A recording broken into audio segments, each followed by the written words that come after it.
ناظرین، پروگرام خاص ملاقات میں پھر سے آپ کا خیر مقدم ہے۔ ہم بات کر رہے ہیں جناب سید عزیز پاشا صاحب، farmer member of parliament Rajya Sabha. دوستو، ہم بات کر رہے تھے تلنگانہ کی، اب بات کرتے ہیں نیشنل لیول پہ جو ایشوز چل رہے ہیں ہمارے اسٹیٹ کو لے کر، اینڈ جو اسٹیٹمنٹس ہمارے home minister of India Sushil Kumar Shinde صاحب کے اسٹیٹمنٹ کے تعلق سے بھی۔ سر، سب سے پہلا سوال یہ ہے کہ یہ جو ڈفرینسز ہے اپنے ہوم منسٹر صاحب سشیل کمار شنڈے صاحب اور غلام نبی آزاد صاحب کے بیچ میں، یہ کیوں ہیں، اور اس تعلق سے ہم چاہتے ہیں کہ آپ کچھ ہمارے ناظرین کو بتائیں۔ غلام نبی آزاد تو بہت زمانے سے ہمارے اسٹیٹ کے انچارج ہیں، ان کا ایک مینٹل ایک مائنڈ سیٹ ہے۔ اب سشیل کمار شنڈے صاحب جو ہے نا وزارت داخلہ لے کر چند مہینے ہوئے ہیں، تو انہوں نے وعدہ کیا تھا، تمام جب آل پارٹی کے لوگ تھے تو ان کو اپنا وعدہ پورا کرنا تھا، مگر اسٹیٹ انچارج صاحب کے کچھ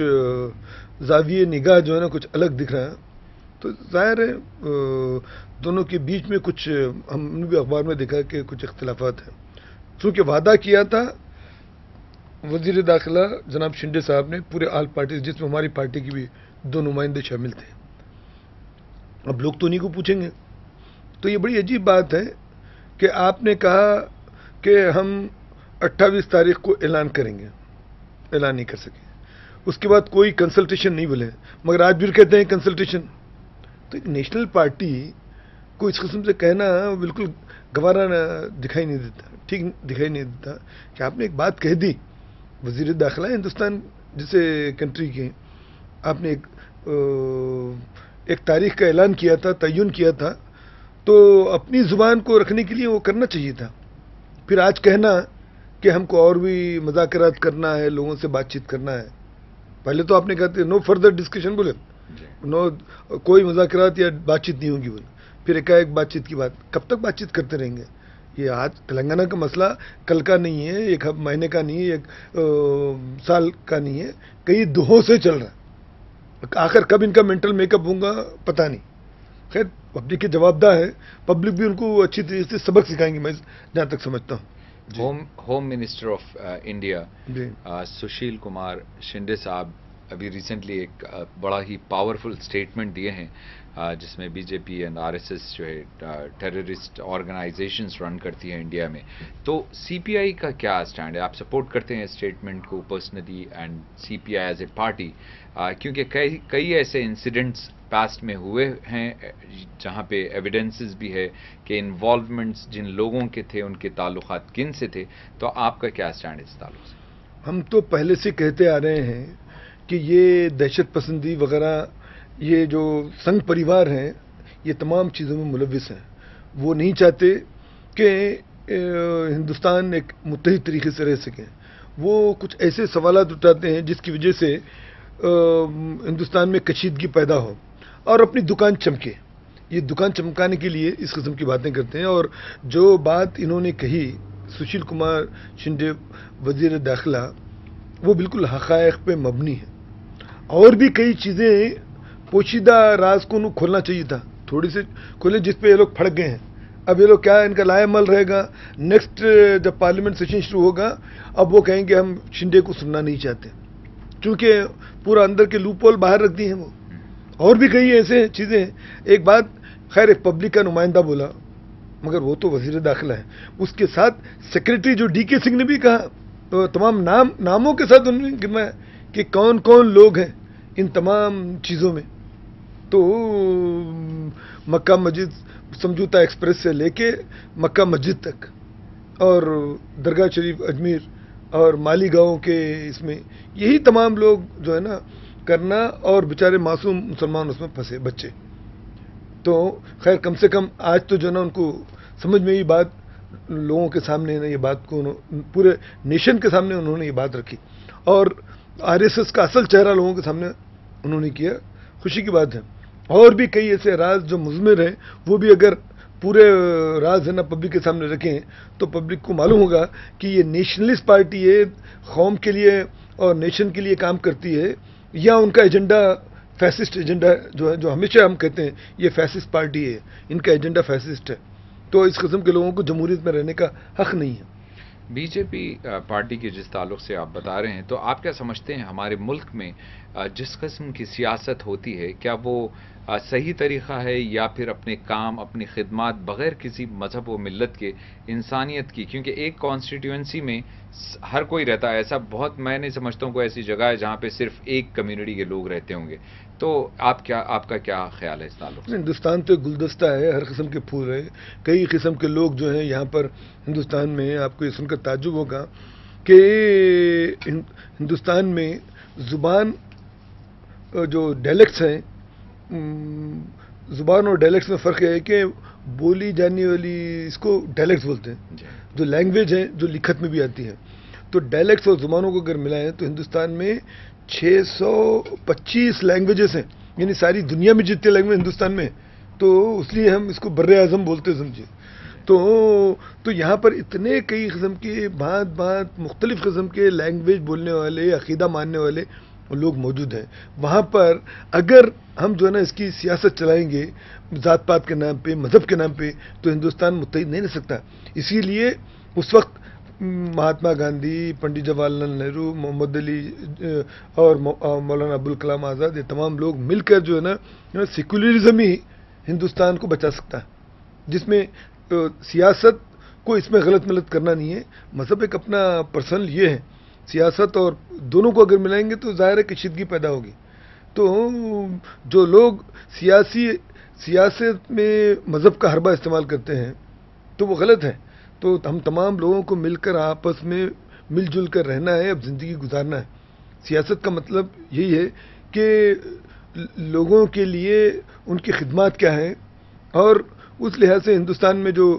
اصل مسائل کیا ہیں، مسائل یہ ہے کہ معاشت بگڑ رہی ہے، کئی لوگ جو ہے نا غریب غربا اور بیکاری بے روزگاری ہے، تو ان چیزوں کے بارے میں جو ہے نا سوچنا ضروری ہے۔ ایز اے پولیٹیشین جو ہے نا اگر واقعی ہم کو اگر سوچنا ہے تو یہ تمام چیزوں سے لوگوں کو کیسے راحت پہنچائیں، تو اصل خدمت وہ ہے، وہ خدمت کی بجائے لوگ اپنی دکان چمکانے کے لیے مذہب کا سہارا، فرقہ پرستی کا سہارا لیتے ہیں، جو غلط بات ہے۔